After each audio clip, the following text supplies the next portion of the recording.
আসসালামু আলাইকুম। আমন্ত্রণ বাংলা ভিশন সংবাদে, আপনাদের সাথে আছি আমি মাহমুদুল হাসান। মহাকাশ গবেষণা সংস্থা নাসার সাথে যুক্ত হওয়ায় বাংলাদেশকে স্বাগত জানিয়ে বিবৃতি দিয়েছে যুক্তরাষ্ট্র। ঢাকায় অনুষ্ঠিত ইনভেস্টমেন্ট সামিটে বাংলাদেশ আর্টেমিস অ্যাকর্ডে স্বাক্ষরকারী 54তম দেশ হিসেবে যোগ দিয়েছে। বাংলাদেশের পক্ষে প্রতিরক্ষা মন্ত্রণালয়ের সচিব মোহাম্মদ আশরাফ উদ্দিন আর্টেমিস অ্যাকর্ডে স্বাক্ষর করেন। এ সময় বাংলাদেশে নিযুক্ত মার্কিন charge d' affaires Tracy Jacobson উপস্থিত ছিলেন। শান্তিপূর্ণ উদ্দেশ্যে মহাকাশ গবেষণা ও ব্যবহারের ক্ষেত্রে একটি ক্রমবর্ধমান বৈশ্বিক জোটের সঙ্গে যুক্ত হতে ইচ্ছুক বাংলাদেশ। টেকসই বেসামরিক মহাকাশ কার্যক্রম পরিচালনার সহায়তার ক্ষেত্রে বাংলাদেশ এখন যুক্তরাষ্ট্র সহ আরও 52টি দেশের সঙ্গে নীতিমালাগুলোকে সমর্থন জানায়। যুক্তরাষ্ট্র এবং বাংলাদেশ 50 বছরের সম্পর্কের বিভিন্ন বিষয়ে অংশীদারিত্ব বজায় রেখেছে। দেশ দুটো ইন্দো প্যাসিফিক অঞ্চলে অর্থনৈতিক উন্নয়ন ও আঞ্চলিক নিরাপত্তা জোরদারে সহযোগিতা অব্যাহত রাখায় প্রত্যাশী। যুক্তরাষ্ট্রের নিউ ইয়র্কে হাডসন নদীতে হেলিকপ্টার বিধ্বস্ত হয়ে অন্তত 6 জনের মৃত্যু হয়েছে। আর ওয়াশিংটনে বিমানবন্দরে 2টি ফ্লাইটের সংঘর্ষ হলেও কেউ হতাহত হয়নি। একটি বিমানে ছিলেন 3 কংগ্রেসম্যান। স্থানীয় সময় বৃহস্পতিবার বিকালে লোয়ার ম্যানহাটনের কাছাকাছি হাডসন নদীতে হেলিকপ্টার বিধ্বস্ত হওয়ার পরপরই সমন্বিত উদ্ধার তৎপরতা শুরু হলেও বাঁচানো যায়নি আরোহীদের। রাষ্ট্রীয় বিমান পরিবহন কর্তৃপক্ষ FAA জানিয়েছে বেল 206 মডেলের হেলিকপ্টারটি পর্যটনের কাজে ব্যবহৃত হতো। পাইলট ছাড়াও প্রাপ্তবয়স্ক 2 জন ও 3 শিশুকে নিয়ে হেলিকপ্টারটি নিউ জার্সি থেকে উড্ডয়নের 15 মিনিট পর বিধ্বস্ত হয়। ওই পরিবারের সদস্যরা স্পেনের বার্সেলোনার অধিবাসী। বিধ্বস্ত হওয়ার আগ মুহূর্তে হেলিকপ্টারটি জর্জ ওয়াশিংটন ব্রিজ থেকে দক্ষিণে মোড় নিয়েছিল। এ ঘটনায় দুঃখ প্রকাশ করে বিবৃতি দিয়েছেন প্রেসিডেন্ট ডোনাল্ড ট্রাম্প। একই দিন রাতে 2টি যাত্রীবাহী বিমানের সংঘর্ষ হয়েছে রেগান ওয়াশিংটন ন্যাশনাল এয়ারপোর্টে। 2টি বিমানে ক্রু সহ 151 জন যাত্রী ছিলেন।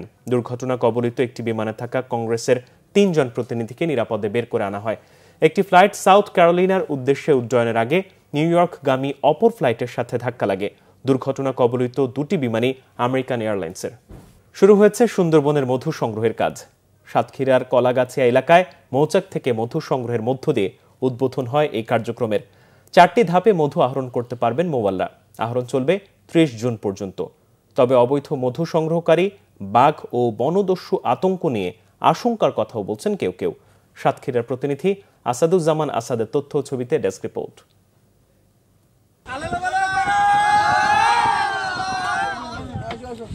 এইভাবেই মিষ্টি মুখ করে সারি সারি নৌকা নিয়ে প্রস্তুত মোয়ালরা।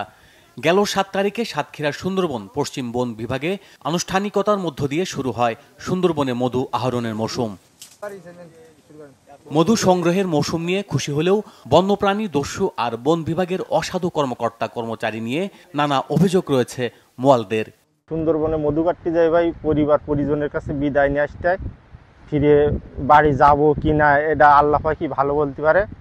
আর তার মাঝে আবার ডাকাতির চাপ আছে। 3-4 পার্টি, এখন বর্তমান 4 পার্টির মতো ডাকাইতে আছে। জঙ্গলে যাই সার বাদায় মধু কাটলি দেখা যায় চড়া কাটি ফেলায়, আমাদের মধু সংগ্রহ হয় না। তারপর আমরা যদি একটু বাইরে যাই আমাদের ধরি জেলে দেয়, মারপিট করে, আবার ডাকাইতে আসবে। তার জন্য 1-2 লাখ টাকা আমাদের খরচাই যায়। উঁচু গাড়ি অত তোমার দেখাচ্ছে একদল 3000 টাকা দিয়ে অত তোমার ওই এলাকায় কাটতেছে। তাহলে এত তোমার এইভাবে যদি এত টাকা দিয়ে যদি মধু কাটিয়ে, তাহলে এত তোমার 1 ডেরা মধু যদি আমরা কাটতে পারি, তাহলে বাড়ি এসে এত তোমার সমান সমান হয়ে যায়। দেখাচ্ছে আমার এত তোমার 1 লাখ টাকা চালান, এটা 5 ডেরা মধু কাটলাম, আমার সেই 1 লাখ টাকা হলো, তাহলে আমরা ফাও কি করতে কাজে গেলাম। বনের নিরাপত্তা নিশ্চিতে যৌথ বাহিনী সতর্ক রয়েছে বলে জানিয়েছে কর্মকর্তারা। বন অধিদপ্তর সম্মিলিতভাবে এই যে বনদস্যুতার কথা বলা হচ্ছে, এটা দমনের জন্য সম্মিলিতভাবে প্রচেষ্টা চালিয়ে যাচ্ছে। চলতি বছর এই খাত থেকে প্রায় 33 লাখ টাকা সরকারের রাজস্ব আয়ের সম্ভাবনা দেখছেন বন বিভাগ। আপনার যারা পর্যটক আছেন তাদেরকে আপনার উৎসাহ দিয়ে থাকেন কিভাবে মধু সংগ্রহ করা হয়, কিভাবে আপনার মধু আমরা আপনার কাটি, এই জিনিসগুলো, এবং আপনার কিভাবে আপনার এই জিনিসগুলো আপনার করা হচ্ছে, এই বিষয়গুলো নিয়ে আমরা আপনার ট্যুরিজমের আপনার প্রমোট করার চেষ্টা করছি। সব ঠিক থাকলে চলতি বছরে সুন্দরবন থেকে 1500 কুইন্টাল মধু এবং 400 কুইন্টাল মোম আহরণের লক্ষ্যমাত্রা নির্ধারণ করেছে সরকার। Bangla vision news desk. এই ছিল এখনকার মতো। পরের সংবাদ বেলা 12টায় দেখার আমন্ত্রণ রইল।